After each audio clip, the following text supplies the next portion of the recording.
জায়গাটিতে না গেলে ঘোরাটা একটু অসম্পূর্ণ থেকে যায়, সেটা হলো পাগলাঝোড়া ওয়াটারফলস দেখতে যাওয়া।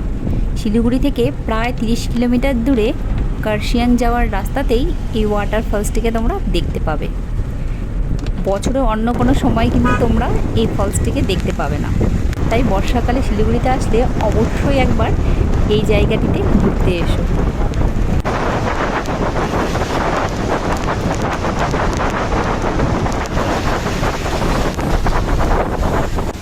পাহাড়ি রাস্তা দিয়ে বর্ষাকালে যাওয়ার সময় এরকম ছোট ছোট অনেক ওয়াটারফলস দেখতে পাওয়া যায়।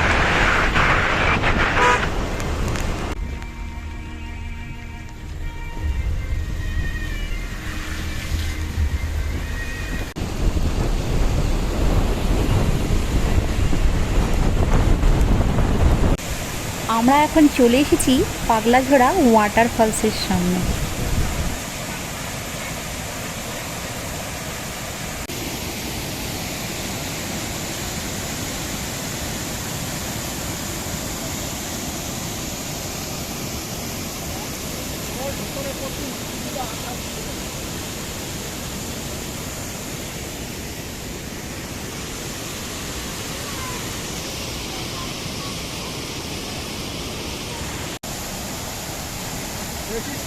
আমার সামনে যাচ্ছি, পড়ে গেলে কি হবে?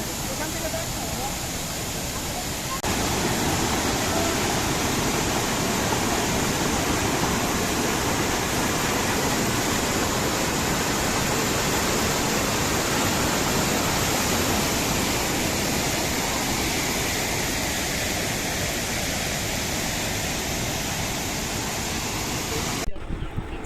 সেম রাস্তা ধরেই কিছুটা এগিয়ে আসলে পড়বে এই গিদ্দে পাহাড় ভিউ পয়েন্ট। পরিবেশটা দেখো কি সুন্দর, বৃষ্টি হওয়ার পরে পরিবেশটা যেন আরও বেশি সুন্দর হয়ে উঠেছে। ওই যে দূরে দেখো কার্শিয়াং শহরও দেখা যাচ্ছে।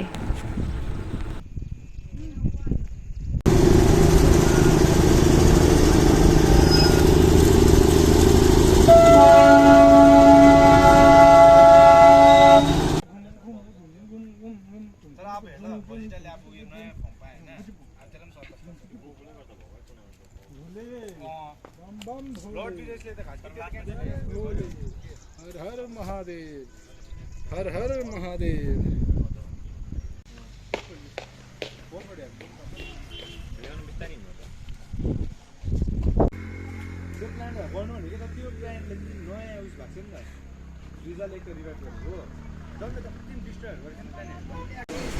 ফেরার সময় রোহিণী হয়ে যেই রাস্তাটি শিলিগুড়িতে নামে সেই রাস্তা দিয়েই আমরা ফিরব। আর আজকে এই হোটেলেই আমরা লাঞ্চ সারব। আজকে আমাদের লাঞ্চ করতে অনেকটাই দেরি হয়ে গেল। আজকে আমি এখানেই বিদায় নিব। Bye bye.